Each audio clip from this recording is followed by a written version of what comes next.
UPSC clear किया, rank 510 IPS, becoming the youngest IPS of Gujarat at such a early age, and then people come to you and बोलते हैं आप बहुत नसीबदार है, you are very lucky. I tell them in reverse, luck favours the brave. कोई अपना luck साथ में लेके नहीं आता, वो बनाना पड़ता है. अगर आपके पास रिस्क लेने का एटीट्यूड है, सी मैं गुजराती हूं and we know the business, and business का एक ही फंडा है, higher the risk higher the profit. So अगर 8:30 को आपका एक्सीडेंट होता है और 9 o'clock आप मेंस की एग्जाम देने जा सकते हैं, इंटरव्यू से पहले 1 महीने तक आप हॉस्पिटलाइज्ड है और उससे 1 वीक पहले आप दिल्ली जाके उसकी प्रिपरेशन कर सकते हैं, तो luck has to come with you. उसको आना पड़ेगा और आपको आईपीएस बनाना पड़ेगा. लोग बोलते हैं कि एक्सीडेंट के बाद आप जाके आए एंड ऑल, तो द सिंपल था कि मैं एग्जाम के लिए निकला, मेंस मेरा था, सुबह GS3 का पेपर था. 8:30 को मेरा स्कूटी स्लिप हो गया, मेरा लिगामेंट इंजरी हो गया, लेफ्ट हैंड में इंजरी था, सीट से ब्लीडिंग हो रहा था. लेकिन मेरे पास 2 ऑप्शन थे. मैं खड़ा हुआ, मैंने देखा, okay my right hand is safe, and I decided I'll go to the exam hall and write the exam. मेरे पास 2 ही ऑप्शन थे. या तो मैं वहां से उठ के रोने लगूं, यार मेरे साथ ही ऐसा क्यों हुआ, मेरा एक्सीडेंट हो गया, मेरा मेंस खराब हो गया, और हॉस्पिटल जाओ. या दूसरा ऑप्शन था कि मैं देखूं कि मैं 3 घंटे और सर्वाइव कर सकता हूं. हाँ कर सकता हूं. मैं मेंस के लिए एग्जाम हॉल में गया. ये जितने भी फोटोग्राफ्स लगे हैं, सर ने जैसे बताया कि जितने भी इंसान सक्सेसफुल हुए, अगर आप उसकी लाइफ स्टोरी देखेंगे तो कहीं ना कहीं एक मोमेंट आता है जहां पे वो इंसान की जो स्ट्रगल है वो पीक पे हो जाते हैं. वो इस मोमेंट पे आपको डिसाइड करना है कि आपको वहां से यू टर्न लेना है या आपको वहां से आगे निकलना है. इन सब लोगों ने डिसाइड किया कि उनको वहां से आगे निकलना है. एंड दैट इज द फंडा ऑफ लाइफ. सक्सेस उन्हीं को मिलता है जो इस स्ट्रगल वाले मोमेंट से आगे निकलने की सोचता है. जब भी आपको लगे कि आपके सिर पे बहुत मुसीबत है, जब भी आपको लगे कि आप हर तरह से गिर चुके हैं, जब भी आपको लगे कि आपके पास कोई ऑप्शन नहीं है, तब एक चीज आप अपने दिमाग में लाइएगा कि यही मोमेंट है जहां से आपकी तकदीर बदलने वाली है. क्योंकि डायमंड जो होता है वो जितना ज्यादा घिसता है उतनी ज्यादा उसकी वैल्यू होती है. सोना जो होता है वो जितना ज्यादा तपता है उतनी उसकी वैल्यू होती है. अगर आप जिंदगी में तप रहे हैं, अगर आप जिंदगी में घिस रहे हैं, अगर आपको लग रहा है कि आप हर तरह से मुसीबतों में गिरे हुए हैं, तभी आपकी जो वैल्यू है वो बढ़ने वाली है. और यही मेरा एटीट्यूड रहा है. लोग बोलते हैं कि तुम्हारी फाइनेंशियल कंडीशन ठीक नहीं थी, पापा इलेक्ट्रिशियन थे, मम्मी हाउसवाइफ थी, डायमंड के कारखाने में काम करती थी, उसके बाद उन्होंने मैरिज में रोटियां बनाने का काम किया और उस तरह से मैं पढ़ा. लेकिन जब मुझे पूछा जाता है कि ऐसी कौन सी चीज है आपकी लाइफ में जो आप बदलना चाहते हो, एंड आई सेड नथिंग. क्योंकि अगर वो चीजें नहीं होती मेरी लाइफ में तो शायद आज आपके सामने में नहीं होता. तो अगर लाइफ में प्रॉब्लम्स है, अगर लाइफ में स्ट्रगल है, जैसे सर ने बताया struggle is a part of life, and I strongly believe in that. क्योंकि अगर हम दिल्ली में थे, मेरे दोस्त के साथ में निकला बाहर घूमने, तो बोलता है यार ऐसी लाइफ चाहिए, कोई मगजमारी नहीं, आराम से बैठते पूरे दिन एसी वाले कमरे में, बहुत सारे पैसे है और कोई टेंशन नहीं, ऐसी लाइफ चाहिए मुझे. मेरे पास ऑप्शन है. बोलता क्या? बोला देख सामने एटीएम का रूम दिख रहा है, एसी वाला कमरा है, बहुत सारे पैसे, कोई मगजमारी नहीं, जॉब ले ले. क्यों IAS IPS में दिमाग खराब कर रहा है? अगर स्ट्रगल नहीं चाहिए तो you have to compromise with that life. जब भारत वर्ष का सपना चंद्रगुप्त ने देखा, चाणक्य ने देखा, और उस भारत वर्ष को बनाने के लिए जब ये संघर्ष जारी था, और तब राजा धनानंद की डॉटर दूरदराज से चंद्रगुप्त को प्यार हो जाता है.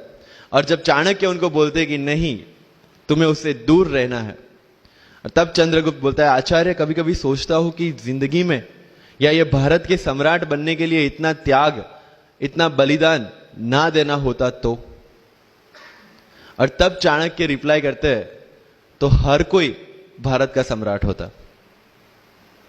This is the fundamental rule of life.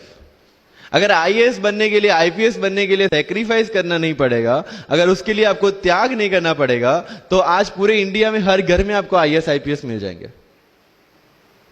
So when you are entering into this game of UPSC or MPSC, make sure that you have to sacrifice anything which will take you to your goal. लेकिन problem ये है कि हमें tension होती है, यार दोस्त की एंगेजमेंट है, उसकी बर्थडे पार्टी है, उसकी शादी है, अटेंड नहीं करूंगा तो बोलेगा मैं तेरी शादी में नहीं आऊंगा, एंड ऑल। लेकिन बिलीव मी, जब आप आईएएस बन जाओगे, वो सामने से याद दिलाएगा, भाई इनविटेशन कार्ड नहीं भेजा तूने। समझ रहे हो? तो जो कुछ भी इसके लिए सेक्रीफाइस कर रहे हो, वो जब आप उस पोस्ट पे पहुंचोगे, सब कुछ वर्थ है, सब कुछ। मेरा इंटरव्यू था यूपीएससी का, मुझे एग्जैक्ट डेट याद है, 23 मार्च को मेरा इंटरव्यू था।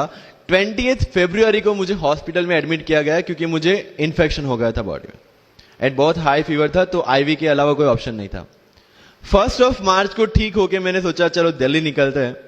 2 मार्च को मैं दिल्ली पहुंचा। 3 मार्च को वापस से टॉन्सिलाइटिस का अटैक होने की वजह से फ्लाइट लेके वापस से पालनपुर, अहमदाबाद, अगेन हॉस्पिटलाइजेशन। 15 मार्च को I got relieved from the hospital. 16 मार्च को मैं दिल्ली पहुंचा, और 23 मार्च को I gave my UPSC interview. तो 1 महीने का हॉस्पिटलाइजेशन। उसके बाद जब दिमाग में ये था कि मेरे साथ जो लोग इंटरव्यू दे रहे हैं वो 1 महीने से प्रिपरेशन कर रहे हैं, एंड 1 महीने से मैं हॉस्पिटल में था, again I thought this is the moment to prove yourself. I went to the interview, और पूरे इंडिया में 2nd highest marks in interview.